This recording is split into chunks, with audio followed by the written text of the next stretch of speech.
तो नमस्कार दोस्तों, स्वागत है आप सभी का आपके अपने चैनल गणित मंत्रा में। दोस्तों आज के इस वीडियो में मैं आप सभी को फैक्टराइजेशन गुणनखंड बहुत ही सिंपल तरीका से सिखाने वाला हूं। अगर आप इंटरेस्टेड है गुणनखंड सीखने के लिए, फैक्टराइजेशन सीखने के लिए, तो आप वीडियो को शुरू से अंत तक देख सकते हैं। मैं आपको बता दूं कि आप चाहे क्लास 9th में है, 8 में है, 10th में है, तो भी आपको गुणनखंड आना जरूरी है। ऐसा नहीं कि अगर आप क्लास 8 में है तो आपको गुणनखंड नहीं आना चाहिए, नहीं। आप जब 8 में इंटर करते हैं तभी ऐसे आपका गुणनखंड का चैप्टर शुरू हो जाता है। तो उसमें क्या होता है कि हम छोटे छोटे सवाल को करते हैं, पर क्लास 8 में भी हम कई बहुत सारे गुणनखंड करना सीखते हैं। आप सब भूल गए, कोई बात नहीं। आज के इस वीडियो में मैं आप सभी को गुणनखंड यानी फैक्टराइजेशन बहुत ही सिंपल और बहुत ही बेसिक तरीका से सिखाऊंगा। मतलब आप जो बचपन में भूल गए वो सारी बात याद कराकर मैं आपको प्रश्न के ऊपर लेके चलूंगा। तो वीडियो में बने रहिएगा शुरू से अंत तक, अगर आपको फैक्टराइजेशन गुणनखंड सीखना है तो चलिए आज की इस क्लास को हम शुरू करते हैं।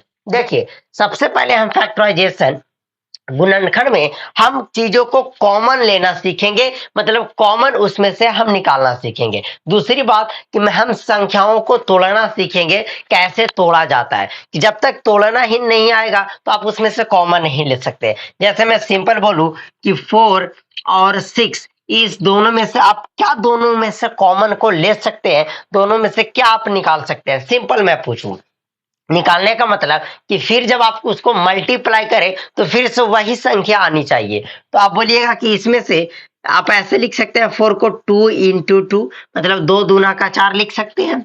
अच्छा, 2 तिया 6 लिख सकते हैं। 6 को मैं बेसिक चीज आपको थोड़ा समझा रहा हूं जो आपको जानना जरूरी है। तो आप बोलिएगा बिल्कुल। अब देखिए कॉमन कहने का मतलब कि ऐसा चीज जो दोनों में मिल जाए। कॉमन कहने का मतलब कि जो दोनों में मिल जाए तो हम निकाल सकते हैं। जब दोनों में मिल जाए चीजों को तो निकाल सकते हैं। तो देखिए 1 2 और 1 2 यहां मिल गया तो हम 2 को निकाल सकते हैं। जब 2 को 2 में से 1 2 निकालनी है तो बच गया 2 कॉमा 2 और 3 में से जब 2 को निकालनी है तो बच गया 3 और 3। फिर से जब इसको मल्टीप्लाई कीजिएगा तो फिर से वही आ जाएगा। मतलब यही आपका गुणनखंड होता है, फैक्टराइजेशन होता है। पर इतना आसान नहीं है, हम आपको सवाल के थ्रू समझाएंगे कि गुणनखंड फैक्टराइजेशन कैसे होता है। अगर आप क्लास 8 में है, 9th में है, तो आप अगर इस वीडियो को देखते हैं तो गुणनखंड का डर ही आपका खत्म हो जाएगा। ठीक है, तो आइए हम सबसे पहले एक सवाल लेते हैं। उस सवाल की मदद से मैं आप सभी को कुछ इधर से उधर बातें को घुमाने की कोशिश करूंगा। ओके, तो चलिए हम लिखते हैं सवाल अपने इस बोर्ड पे। तो देखिए हमारा सवाल है 2x² + 7x + 6, इसका गुणनखंड फैक्टराइजेशन करना आखिर क्या होगा। समझते हैं बात को, किस तरीका से गुणनखंड करेंगे। सबसे पहले आपको किस प्रकार से बनाना है आइए मैं आपको समझाता हूं। क्या करना है, इसमें आपको देखना है कि जिसका अधिकतम घात है, जैसे यहाँ पे सबसे ज्यादा पावर है x की पावर 2। अब इसके गुणांक, अच्छा गुणांक क्या होता है, कहने का मतलब कि मैं ऐसे लिख दूं x के आगे लिख दूं 9। अगर बीच में कोई भी चिन्ह ना है, इसका मतलब x का जो गुणांक है वो 9 है। मैं बोल दूं कि y² 3y², इसका मतलब कि इसका जो y का स्क्वायर है, y का स्क्वायर का जो गुणांक है, मतलब y स्क्वायर के साथ जो गुणम है वो यहाँ पे 3 है। उसी तरीके से एक्स स्क्वायर के साथ यानी गुना में जो है वो है 2 है। ओके, तो देखिए ध्यान से समझिएगा आपको किस तरीका से बनाना है। अच्छा, इससे भी सिंपल सवाल मैं आपको बताऊंगा, लेकिन सबसे पहले इसको बता देता हूं, उसके बाद अच्छा इसको अभी हटा देते हैं। ठीक है, एकदम सिंपल कर देते हैं। क्या, ठीक है, यहाँ पे हम 5 कर देते हैं, एकदम सिंपल करते हैं। उसके बाद हम और सवालों को करेंगे। करना क्या है आपको, यहाँ अगर गुणांक ना रहे, मान लिया जाए कि ये टाइप 1 प्रश्न है। अब टाइप से मैं आपको कर चलता हूँ कि कभी दिखते ना हो गुणनखंड में।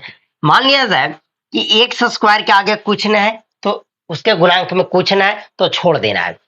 अब देखना है कि ऐसी संख्या इसमें खोजना है जिसमें कोई x नहीं लगा हुआ है। तो ऐसी संख्या यहाँ पे है 6, इस 6 को पकड़ कर लाना है।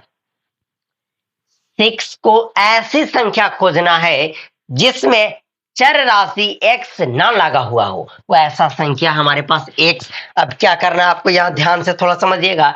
इस x को 2 ऐसे संख्या में तोड़ना है। इस 6 को यानी जो लास्ट वाला संख्या है उसको ऐसे 2 संख्या में तोड़ना है। ध्यान से समझिएगा मेरी बात को। इसको ऐसी 2 संख्या में तोड़ना है कि उसको गुना करने पर यही आए, जोड़ने और घटाने पर बीच वाला आना चाहिए।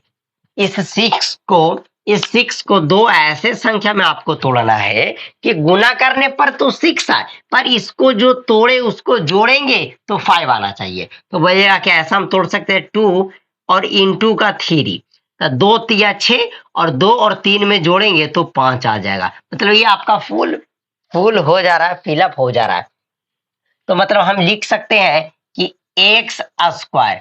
अच्छा, 5x को क्या लिख सकते हैं? तो 2x प्लस 3x, चाहे 3x प्लस 2x, आप कुछ भी लिख सकते हैं। तो x square plus 2x plus 3x।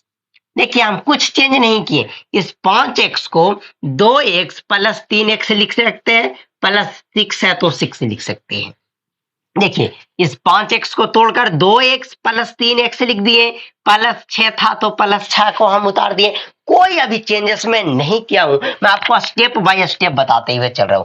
अब बताइए, अब आपको यहाँ पे जोड़ा बना लेना है। जोड़ा कहने का मतलब कि एक जोड़ा में दो लोग, एक जोड़ा में दो लोग। जैसे हम जूता खरीदते हैं तो एक जोड़ा खरीदते हैं, एक जोड़ा में 2 पीस होता है। तो यहाँ आपको जोड़ा बना लेना है। शुरू से इधर से एक जोड़ा हो गया और इधर से एक, मतलब 2 जोड़ा आपका हो गया। अब जोड़े में से आपको कॉमन लेना है, जैसे मैं आपको सिखाया। तो देखिए यहाँ पे एक्स स्क्वायर है, मतलब 2 गो एक्स है, और यहाँ पे 2x, मतलब यहाँ पे 1 गो एक्स है। देखिए एक्स स्क्वायर कहने का मतलब x गुना x है, और 2x कहने का मतलब 2 गुना x है। तो आप बताइए कि ये दोनों में मिल क्या रहा है? तो बोलिएगा कि यहाँ भी x है, देखिए 2 गुना x है, और यहां भी x है, मतलब x मिल रहा है। तो हम x को तो बाहर निकाल सकते हैं। तो जब 2x में से एक x बाहर निकल गया तो सिंगल x बचा तो x हो जाएगा, प्लस है तो प्लस 2x में से x को निकालनी तो बच गया 2, चलिए 2 लिख देंगे। फिर से अब 3x प्लस 6, इसमें से आप क्या कॉमन कीजिएगा? इसमें से क्या कॉमन होगा? तो देखिए ध्यान से समझिएगा, उसमें से क्या कॉमन होगा? क्या है? 3x और प्लस 6। तो 3x को तो हम 3 गुना x ही लिख सकते हैं, 6 को लिख सकते हैं 3 इंटू 2, मतलब 3 दूना 6, दोनों में 3 मिल रहा है, मतलब हम प्लस 3 को कॉमन कर सकते हैं। जब यहां से 3 निकल गया तो बच गया x, और जब यहां से 3 निकल गया तो बच गया 2। अब देखिए आपको यहीं पे पता चल जाएगा कि आप बना रहे हैं वो सही है या गलत। अगर ये दोनों सेम नहीं आता है तो आपका कहीं ना कहीं तोड़ा हुआ गलत होगा। अब सही आ गया तो फिर से x प्लस 2 को कॉमन कर लीजिए, x प्लस 2 हो गया, x प्लस 3 को एक बार लिख दीजिए, x प्लस 3 हो गया। लीजिए ये आपका गुणनखंड बनकर तैयार हो गया। बहुत ही सिंपल था, बहुत ही मजेदार था। अब हम चलेंगे दूसरे सवाल पे, पर उससे पहले हम इसको एक बार कराते हैं आप सभी को रिवीजन कि इस प्रश्न को हम कैसे बनाएं। ओके, ध्यान से समझिएगा। जैसे हमारे पास प्रश्न था कि x square plus 5x plus 6 का गुणनखंड ज्ञात कीजिए। तो एक्स स्क्वायर को एक्स स्क्वायर लिख लिए, ये लास्ट वाले को दो ऐसे संख्या में तोड़ना है कि जिसको जोड़ने पर बीच वाला आ जाए और गुना करने पर फिर से वही आ जाए। तो हम उसको दो ऐसे संख्या में तोड़े, 1 2 और 1 3, 2 तिया का 6 और 2 में 3 जोड़ेंगे तो आपका जाकर 5 हो जाएगा। इस तरीका से तोड़ दिए। तो हम यहाँ पे 5 को लिख दिए 2x प्लस 3x, जो मिलाकर होता है 5x। फिर यहां से देखिए जोड़ा बना लिए, जो जोड़ा में कॉमन हुआ हम उसको निकालिए। तो हम उम्मीद करते हैं कि यह प्रश्न समझ में आ गया। अब हम देखते हैं कि जब यहाँ एक्स स्क्वायर के आगे गुणांक रहेगा तो उस टाइप के प्रश्न को हम कैसे बनाते हैं। ओके, जो मैं आपको शुरू में प्रश्न लिया था उसी प्रश्न को मैं दोबारा लिया हूं। क्या है? 2x square plus 7x plus 6 is equal to, इसका मतलब करना क्या है कि इसका आपको फैक्टराइजेशन गुणनखंड ज्ञात करना। आखिर कैसे ज्ञात करेंगे? क्या मैं बताया? सबसे पहले जो आपको करना है ये देखना है कि क्या एक्स स्क्वायर वाले में कोई गुणांक है। तो बोलिएगा कि अब्बर एक्स स्क्वायर के सामने 2 है, ठीक है 2 लिख दीजिए, 2 है तो 2 लिख दीजिए। अब इसके बाद जो आपको ध्यान देना है वैसी नंबर जिसमें कोई चर राशि जिसमें एक्स ना लगा हुआ हो वैसे यहाँ पे वो 6 है तो मल्टीप्लाई कर दीजिए 6 वाले से। मतलब एक्स स्क्वायर के जो गुणांक है और जो बिना एक्स वाला है वो दोनों को मल्टीप्लाई, तो 2 को 6 से करेंगे 12 हो गया। अब पहले क्या कर रहे थे कि यहां करना है तो सिर्फ इसको लिख रहे थे, मतलब इसके गुणांक में कुछ ना था तो सिर्फ हम ऐसे नंबर को लिख रहे थे जिसमें कोई भी एक्स नहीं लगा हुआ, चर राशि नहीं लगा हुआ था। अब हम गुना जब कर लिए तो डायरेक्ट आप गुना कर सकते हैं, 2 छक 12। अब इस 12 को दो ऐसे संख्या में तोड़ना है कि जोड़ने पर या घटाने पर, जोड़ने या घटाने दोनों चलेगा, पर बीच वाला आ जाए मतलब 7 आ जाए। तो बोलिएगा कि अच्छा हम 12 को ऐसे तोड़ सकते हैं, 6 गुना 2। मैं बोला बहुत अच्छा।